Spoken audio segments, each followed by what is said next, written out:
Convention کی آخری شخصیت، ادب کے ساتھ میں جس شخصیت کو دعوت سخن دینے جا رہا ہوں، حضور دیوان کریم سابق وزیر مذہبی امور پاکستان، سجادہ نشین دربار عالیہ حضرت سیدنا امیر السالکین، سرپرست اعلیٰ چانسلر الکرم انسٹیٹیوٹ بیرا شریف، سرپرست اعلیٰ دارالعلوم مرکزی دارالعلوم محمدیہ غوثیہ بیرا شریف، ہم سب کی دلوں کی دھڑکن کہ آپ اپنی طبیعت کی انتہائی خرابی کے باوجود آپ نے مہربانی فرمائی، میں انتہائی ادب کے ساتھ بڑے استاد جی اور سب حضرات کی طرف سے حضور دیوان کریم پیر طریقت رہبر شریعت سفیر عشق رسول خوشبو حضور ضیاء الامت حضرت علامہ پیر محمد امین الحسنات شاہ صاحب، میں آپ سے گزارش کروں گا اور دوستوں سے گزارش کروں گا کہ حضرت صاحب کو سہارا دیں۔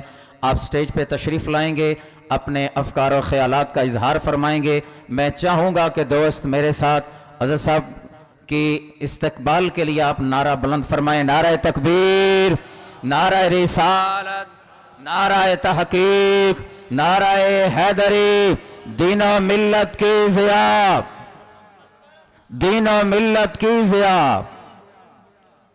حضور قبلہ دیوان کریم پیر طریقت رہبر شریعت سابق وزیر مذہبی امور سرپرست اعلیٰ دارالعلوم محمدیہ غوثیہ بیرا شریف، چانسلر الکرم انسٹیٹیوٹ پاکستان پیر محمد امین الحسنات شاہ صاحب دامت برکاتہم العالیہ وحافظہ اللہ تعالیٰ اپنے خوبصورت افکار و خیالات کا اظہار فرمائیں گے۔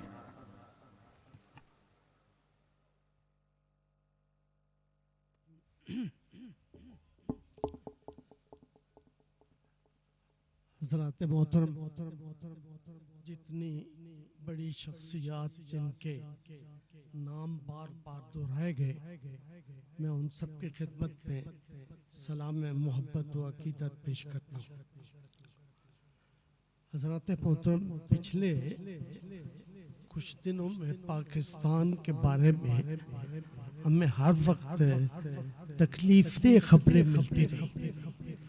کبھی کہیں حملہ ہو جاتا، کبھی کہیں ٹرین لوٹ لی جاتی، کبھی یہ بتایا جاتا کہ جعفر ٹرین ہے اس کے اوپر حملہ ہو گیا ہے، اور اس کو یہ سارے کام انتہائی تکلیف دیتے۔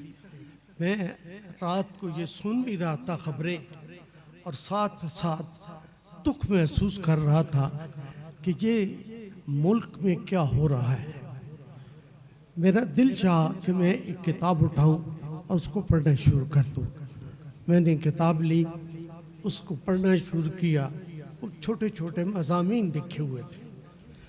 اس میں ایک مضمون تھا جس کا نام تھا گاڈ ہیلپ می، میرے اللہ میری مدد کرو، میرے رب میری مدد فرما۔ آگے میں نے اس کی کہانی پڑھی کہ امریکہ میں ایک خاتون بیمار تھی، کینسر کی مریض تھی اور آخری سٹیج پہ تھی، اور اس کی زندگی کا اختتام ہونے والا تھا۔ اس کے سانسیں ٹوٹنے والی تھی۔ تو یہ میں نے اس کا مضمون پڑھا، اور آگے جو میں نے دیکھا وہ یہ تھا کہ وہ کہہ رہے تھے کہ وہ خاتون کسی ہاسپیٹل میں تھی، تو ہر روز اس کا ایک چاہنے والا آتا تھا، اور وہ آ کر اس کا حوصلہ بڑھاتا تھا، اور اس کو کہتا تھا بہت خوبصورت ہے، تیری آنکھوں میں جو نیلے دریاؤں اور سمندروں کی خوبصورتی ہوتی ہے وہ تجھ میں پائی جاتی ہے۔ مقصد اس کا یہ تھا کہ ایک نا امید انسان کو امید دلا رہا ہے۔ پھر سنا کہ اس خاتون نے اپنی بوڑھی نانی کو دیکھا کہ وہ ہر روز اس کو پوچھنے کے لیے ہاسپیٹل آتی ہے۔ وہ آ کر اس کو پوچھتی ہے کہ نانی کیا پڑھتی ہو؟ ہر وقت دیکھتا ہوں میں کہ زیر لب تم کچھ نہ کچھ پڑھتی رہتی ہو۔ اس نے کہا تھا کہ میں نے سنا ہے اپنے کسی پادری سے، اپنے کسی عالم سے، کہ اللہ سے بات کرنی ہو نا تو شور نہ مچایا کرو، زیر لب اس سے گفتگو کیا کرو اور اس کی خدمت میں عرض پیش کیا کرو۔ کہ مجھے یہ تکلیف ہے، مجھے اس کا مداوع چاہیے، مجھے یہ پریشانی ہے، مجھے اس کا حل چاہیے۔ 2 سال گزر گئے، وہ ڈاکٹر کہتے تھے یہ 2 مہینے بعد مر جائے گی، لیکن وہ 2 سال سے زندہ ہے، اسے کچھ نہیں ہوا۔ تو وہ اس سے پوچھا گیا کہ تو نے کیا کیا ہے ایسا عمل جس کی وجہ سے تیری جو موت تھی وہ ٹل گئی، تیری مصیبت ختم ہو گئی؟ تو اس نے کہا کہ میں نے اپنی نانی سے یہ سنا تھا کہ تو زیر لب کیوں پڑھتی ہے۔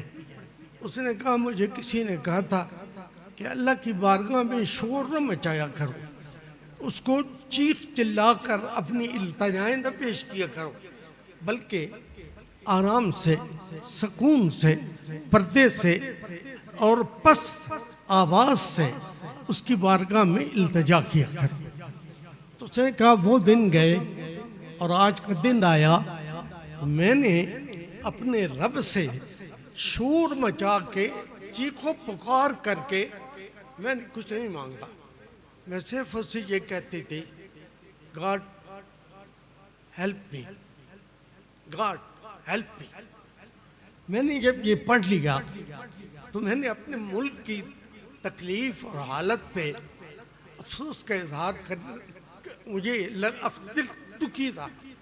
تو میں نے کہا کہ یہ جو خاتون کہتی ہے نا کہ اللہ سے دھیمے لہجے میں مانگا کرو، میں نے کہا آج رات ہے اور رات بھی وہ ہے جو اس کی رمضان کی آخری راتوں میں، تو کیوں نہ میں بھی آج اپنے رب سے شور نہ مچاؤں بلکہ آہستہ سے کہوں گاڈ ہیلپ می۔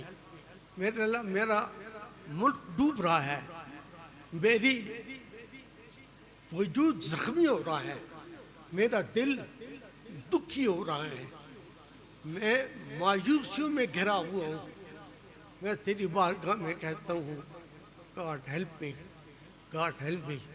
میں کہتا ہوں وہ لوگ جو اللہ کی بارگاہ میں چیخ و پکار نہیں کرتے بلکہ وقار کے ساتھ، عزت کے ساتھ اس کی بارگاہ میں التجا کرتے ہیں، اگر ایک کرسچن خاتون کی دعا مولا سن لیتا ہے، میرے ملک میں بھی بے حساب لاکھوں کروڑوں کی تعداد میں ایسے لوگ ہیں جو یہ کہتے ہیں God help me, God help me. میں اللہ کی بارگاہ میں عرض کرتا ہوں مولا یہ دور کا علاقہ ہے، یہ بہت عجیب سی بستی ہے، اس میں اتنی خوبصورتیاں تو نے لوگوں کے دماغوں میں ڈال دی ہے، اور پھر بھی ہمارا ملک عذاب میں مبتلا ہے، تکلیف میں مبتلا ہے۔ گاڈ ہیلپ می، میری مدد کرو، میرے ملک کی مدد کرو، میرے لوگوں کی مدد کرو، میرے اجڑے دیار کی مدد کرو، مجھے بساؤ، میری بستی کو بساؤ۔ وہ کہتے ہیں نا کہ بستی کو بسانا کھیل نہیں ہے، یہ بڑے مشکل سے بستی آباد ہوتی ہے۔ میں اپنے دوست محترم، بہت سارے دوست ہیں میرے، یہ اپنے ہمارے زمر خان صاحب، یہ میرے بڑے بہت اچھے اور پرانے دوست ہیں۔ میں نے یہاں قمر مناز صاحب، یہ بھی میرے دوست ہیں۔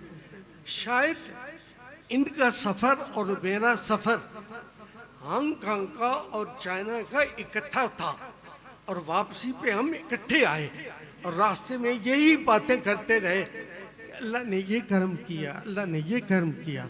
تو اس لیے میرے دوستوں میں اللہ کی بارگاہ میں عرض کرتا ہوں کہ مولا ہیلپ می، میری ہیلپ کر، میرے دوستوں کے ہیلپ پر، ان اجڑی بستیوں پہ آباد کر۔ آج ہمارے بہت ہی محترم ہمارے قانون دان اور محترم طارق چودھری صاحب جو جسٹس ہیں وہ تشریف فرما ہے، بنیادی طور پہ تو میرا بھی تعلق ہے ایک قانون کے شعبے سے کیا ہے، اور میں نے اپنی یونیورسٹی منظور کروائی تو سب سے پہلے میں نے اس میں قانون کے شعبے کو ہی اس کی اجازت دی. وہ الکرم انسٹیٹیوٹ شعبہ قانون میں چل رہا ہے.